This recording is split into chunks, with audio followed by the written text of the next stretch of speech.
வணக்கம். இன்னைக்கு நாம ஒரு முக்கியமான விஷயத்த பத்தி பார்க்க போறோம். செயற்கையறிவு, அதாவது ஏஐ யூஸ் பண்ணி ஒரு உலகத்தரம் வாய்ந்த பாடத்திட்டத்தை எப்படி டிசைன் பண்றது. அதுவும் சும்மா இல்ல, அவுட்கம் பேஸ்ட் எஜுகேஷன் அப்படிங்கிற ஒரு சக்தி வாய்ந்த கட்டமைப்பை வச்சு. வாங்க, ரொம்ப சுத்தி வளைக்காம நேரா விஷயத்துக்குள்ள போலாம். பாருங்க, கிட்டத்தட்ட 2000 வருஷத்துக்கு முன்னாடியே கல்வியோட உண்மையான நோக்கம் என்னன்னு வள்ளுவர் எவ்வளவு அழகா சொல்லிட்டாரு. நாம கத்துக்கிறது வெறும் தகவல்களா மட்டும் இல்லாம நம்ம நடத்தையில, நம்ம வாழ்க்கையில ஒரு மாற்றத்தை கொண்டு வரணும். இந்த ஆழமான கருத்து தான் நாம இன்னைக்கு பார்க்க போற எல்லா விஷயங்களுக்கும் ஒரு அஸ்திவாரம். சரி, அந்த பழங்காலத்து உயர்ந்த நோக்கத்துக்கும் இன்னைக்கு இருக்கிற யதார்த்தத்துக்கும் நடுவுல ஒரு பெரிய கேள்வி இருக்கு. நாம சொல்லிக் கொடுக்கற விஷயங்கள் எல்லாம் மாணவர்கள் மனசுல நிஜமாவே தங்குதா? அவங்க வாழ்க்கையில அது நிக்குதா? இத நாம எப்படி உறுதி செய்யறது? இந்த கேள்விதான் நம்ம கல்வி முறைய மறுபரிசீலனை செய்ய வைக்குது. சரி, அடுத்த சில நிமிடங்கள்ல நாம இந்த 5 விஷயங்களை பத்தி தான் வரிசையா பார்க்க போறோம். விளைவுசார் கல்விங்கிற புதிய அடித்தளம், ஒரு மரம் போன்ற கற்றல் கட்டமைப்பு, செயற்கை அறிவுங்கிற நம்மளோட புதிய கருவி, அப்புறம் நீங்க எடுக்க வேண்டிய முதல் படி, கடைசியா ஒரு எதிர்கால கல்வியாளரா நாம எப்படி மாற போறோம்னு பார்க்கலாம். முதல்ல இந்த புதிய அடித்தளம், விளைவுசார் கல்வி, இதோட மையக்கருத்தே என்னன்னா, நம்ம கவனம் நாம என்ன சொல்லிக் கொடுத்தோங்கிறத விட்டுட்டு மாணவர்கள் என்ன சாதிச்சாங்கங்கிற பக்கம் திரும்பணும். இது ஏதோ ஒரு சின்ன மாற்றம் மாதிரி தெரியலாம், ஆனா இது நம்ம கல்வி முறையோட அஸ்திவாரத்தையே மாத்தி அமைக்கிற ஒரு பெரிய விஷயம். அப்போ இந்த விளைவுசார் கல்வி, அதாவது OBE அப்படின்னா என்ன? ரொம்ப சிம்பிளா சொல்லணும்னா, நான் இன்னைக்கு என்ன பாடம் நடத்தினேன் அப்படின்னு யோசிக்கிறதுக்கு பதிலா, மாணவர்கள் இன்னைக்கு என்ன கத்துக்கிட்டாங்க, அவங்களால என்ன செய்ய முடியும்னு கேக்குறது தான். இந்த ஒரு கேள்வி மாற்றம் தான் எல்லாத்துக்கும் ஆரம்ப புள்ளி. இப்போ இந்த ஒப்பீட்டை ஒண்ணு பாருங்களேன், ரொம்ப சுவாரஸ்யமா இருக்கும். நம்ம வழக்கமான கல்வி முறை எப்படி? பாடத்திட்டம், அப்புறம் டீச்சிங், கடைசியா தேர்வு. ஆனா இந்த ஓபியில நாம அப்படியே தலைகீழ ஆரம்பிக்கிறோம். முதல்ல நம்ம மாணவர்கள் படிச்சு முடிக்கும்போது என்ன சாதிக்கணும்னு முடிவு பண்றோம். அந்த இலக்க வச்சுக்கிட்டு அப்புறம்தான் அதுக்கு தேவையான பாடத்திட்டத்தையே உருவாக்குறோம். இதத்தான் பேக்வர்ட் டிசைன்னு சொல்றாங்க. அதாவது கடைசியிலிருந்து ஆரம்பிக்கிறது. எண்ணி துணிக கருமம். அதாவது ஒரு செயல்ல இறங்குறதுக்கு முன்னாடி அதோட விளைவு என்னவா இருக்கும்னு நல்லா யோசிச்சுட்டு இறங்கணும். இந்த குறளோட தத்துவம் இந்த OBE முறைக்கு எவ்வளவு கச்சிதமா பொருந்தது பாருங்க.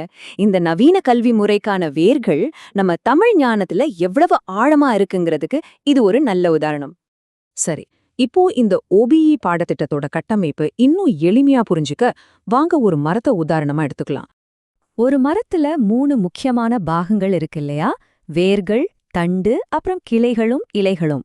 அதே மாதிரிதான் இங்கேயும் PEO, அதாவது ப்ரோக்ராம் எஜுகேஷனல் ஆப்ஜெக்டிவ்ஸ், அதுதான் மரத்தோட வேர்கள். இதுதான் நீண்டகால இலக்கு. PO, அதாவது ப்ரோக்ராம் அவுட்கம்ஸ், அதுதான் மரத்தோட தண்டு. பட்டப்படிப்பு முடிக்கும்போது மாணவர்களுக்கு இருக்க வேண்டிய முக்கிய திறன்கள். கடைசியா CO, அதாவது கோர்ஸ் அவுட்கம்ஸ், இதுதான் கிளைகளும் இலைகளும். ஒவ்வொரு பாடத்திலையும் மாணவர்கள் கத்துக்கிற சின்ன சின்ன திறன்கள். இந்த இணைப்பு ரொம்ப ரொம்ப முக்கியம். எப்படி பல இலைகளும் கிளைகளும், அதாவது COs சேர்ந்து ஒரு வலுவான தண்டை, அதாவது POவை உருவாக்குதோ, அந்த தண்டு ஆழமான வேர்களால, அதாவது POவை தாங்கப்படுதோ, அதே மாதிரிதான் சின்ன சின்ன பாட விளைவுகள் எல்லாம் சேர்ந்து ஒரு முழுமையான கற்றல் அனுபவத்தை உருவாக்குது. சரி, இப்போ தியரி எல்லாம் பார்த்துட்டோம். ஆனா இதெல்லாம் நடைமுறையில செய்யறதுக்கு ஒரு சூப்பரான கருவி இருந்தா நல்லா இருக்கும் இல்லையா? அந்த சக்தி வாய்ந்த கருவிதான் செயற்கை அறிவு, நம்ம AI.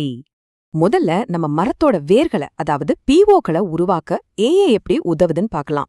இப்ப மார்க்கெட்ல என்னென்ன வேலைகள் ட்ரெண்டிங்ல இருக்கு, உலகத்துல இருக்கிற டாப் யூனிவர்சிட்டிகள் என்ன இலக்குகளை வச்சிருக்காங்க, இந்த மாதிரி ஆயிரக்கணக்கான தகவல்களை AI நொடியில அலசி ஆராய்ஞ்சு நமக்கான சரியான நீண்டகால நோக்கங்களை பரிந்துரைக்கும். அடுத்து நம்ம மரத்தோட தண்டு, அதாவது POS. ஒரு மாணவர் படிச்சு முடிக்கும்போது அவருக்கு என்னென்ன திறன்கள் இருக்கணும், நம்ம பாடத்திட்டம் NBA, NAAC மாதிரி அங்கீகரிக்கப்பட்ட அமைப்புகளோட தரத்துக்கு இணையா இருக்கான்னு சரிபார்க்கறதுக்கும், எங்கெல்லாம் முன்னேற்றம் தேவைன்னு கண்டுபிடிக்கிறதுக்கும் AI ஒரு பெரிய உதவியா இருக்கும். கடைசியா மரத்தோட கிளைகளும் இலைகளும், அதாவது நம்ம COS. இது ரொம்ப நுணுக்கமான வேலை.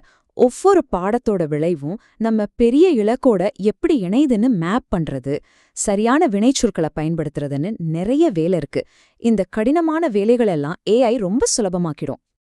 வள்ளுவர் என்ன சொல்றாரு பாருங்க, கருவியும் காலமும் செய்கையும். அதாவது ஒரு பெரிய காரியத்தை சாதிக்கணும்னா சரியான கருவி வேணும், சரியான நேரம் வேணும், சரியான செயல்முறை வேணும்.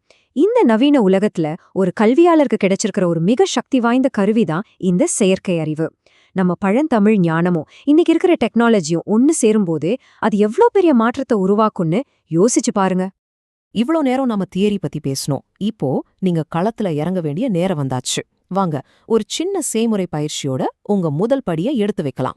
சரி, இப்போ ஒரு சின்ன பயிற்சி. சும்மா யோசிச்சு பாருங்க. உங்க மாணவர்கள் படிச்சு முடிச்சு ஒரு 3 to 5 வருஷத்துல என்ன பண்ணுவாங்க, என்ன வேலையில இருப்பாங்க, அவங்க சமுதாயத்துக்கு எப்படி பங்களிப்பாங்க? இந்த மாதிரி சில முக்கியமான கேள்விகளுக்கு நீங்க பதில் கண்டுபிடிச்சாலே போதும், உங்க பாடத்திட்டத்தோட வேர்களை, அதாவது PEO-க்களை உருவாக்க நீங்க ஆரம்பிச்சிட்டீங்கன்னு அர்த்தம். நீங்க யோசிச்ச பதில்களை வச்சு ரொம்ப சிம்பிளா இந்த வரிய அப்படியே காப்பி பண்ணி ஒரு AI டூல்ல போடுங்க.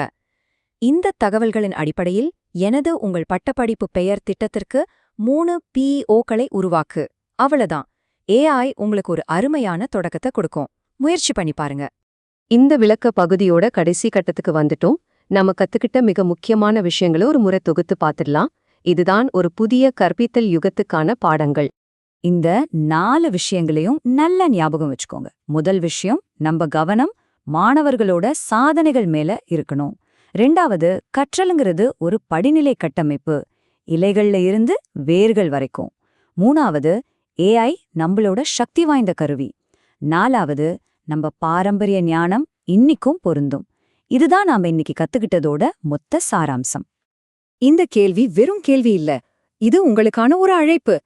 இன்னைக்கு நீங்க கத்துக்கிட்ட விஷயங்களை வச்சு உங்க மாணவர்களோட எதிர்காலத்தை வடிவமைக்க நீங்க தயாரா? உங்க உலக தரம் வாய்ந்த பாடத்திட்டத்தை உருவாக்க இதுதான் சரியான நேரம். யோசிங்க.